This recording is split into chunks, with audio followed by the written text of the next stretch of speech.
গত 5 বছরে কেন্দ্রীয় সরকার এবং রাজ্য সরকারের দ্বন্দ্বের অন্যতম প্রধান বিষয় হয়ে দাঁড়িয়েছে কেন্দ্রীয় প্রকল্প।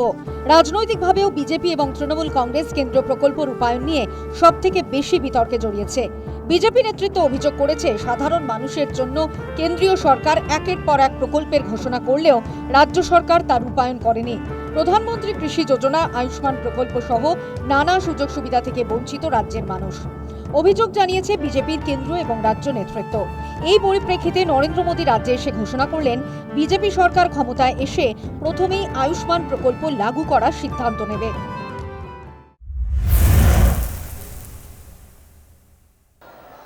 आपका बहुत बड़ा नुकसान किया है टीएमसी ने। साथियों, टीएमसी सरकार ने बंगाल में आयुष्मान भारत योजना पर भी रोक लगा दी। इस योजना से 5 लाख रुपए तक का इलाज मुफ्त हो जाता है और बंगाल से बाहर जाने पर भी आपको देश के कोने कोने में सुविधा मिलती है। लेकिन टीएमसी की निर्मम सरकार इस योजना पर भी कुंडली मारकर बैठी हुई है।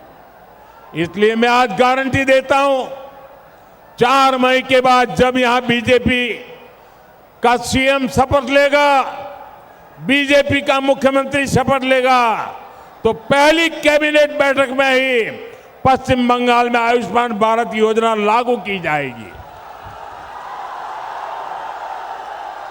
ये मोदी की गारंटी है। बर्धमान सहित पूरे बंगाल के लाखों परिवारों को मुफ्त इलाज मिलेगा। বাংলার কৃষকরা কষ্টে আছেন। তৃণমূল সরকারের আমলে প্রধানমন্ত্রী কিষাণ নিধি কার্যকর করা হয়নি। নরেন্দ্র মোদী বললেন, কৃষক উন্নতিতে একাধিক প্রকল্প কার্যকর করবে বিজেপি সরকার। ডবল ইঞ্জিন সরকারের বেনিফিট পাবেন রাজ্যের মানুষরা। बंगाल बीजेपी ने किसानों के लिए अनेक बड़ी घोषणाएं की है। बंगाल के किसानों को डबल इंजन का डबल बेनिफिट मिलेगा।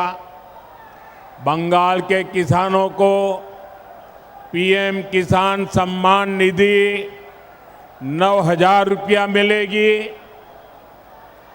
6,000 केंद्र के और 3,000 बंगाल की बीजेपी सरकार देगी। आलू से जुड़े चिप्स और अन्य कृषि उद्योग को प्रोत्साहन दिया जाएगा। बंगाल में धान किसानों को 31 रुपये एमएसपी देने की घोषणा भी की गई है।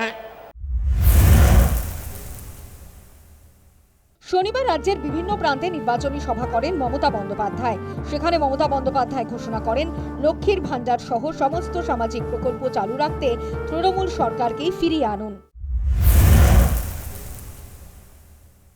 ইলেকশন চলাকালীন পার্লামেন্টের ডিলিমিটেশন বিল নিয়ে আসছে। কত বড় অন্যায় দেখুন, ওয়েট করতে পারলো না।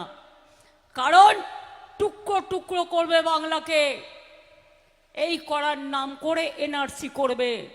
সেই জন্য যে যাই বলুক, যে যাই করুক, একটি কথাও শুনবেন না। যদি ডিটেনশন ক্যাম্পে যেতে না হয়, রেশন বন্ধ না হতে হয়, লক্ষ্মীর ভাণ্ডার বন্ধ না হয়, কন্যাশ্রী বন্ধ না হয়, জয় জোহার বন্ধ না হয়, তপশিলি বন্ধু বন্ধ না হয়, সমস্ত ভাই বোনদের বলছি, খাদ্য সাথী থেকে স্বাস্থ্য সাথী থেকে, তাহলে মনে রাখবেন, সম্মান নিয়ে বাঁচতে গেলে আপনার দরকার তৃণমূল কংগ্রেসের সরকার, জোড়া ফুলের সরকার। একদিকে দুর্নীতির অভিযোগ, অন্যদিকে বঞ্চনা। রাজ্য উত্তপ্ত হয়েছে এই বিতর্কে। 100 দিন আবাস যোজনার কেন্দ্রীয় বরাদ্দ বন্ধ রয়েছে। বঞ্চনার অভিযোগে সরব হয়েছে তৃণমূল কংগ্রেস। অন্যদিকে দুর্নীতির অভিযোগ এনেছে বিজেপি। নরেন্দ্র মোদী বুঝিয়ে দিলেন, রাজ্যে বিজেপি সরকার এনে এই বিতর্ক দূর হবে, উন্নয়ন হবে রাজ্যের মানুষের। News time.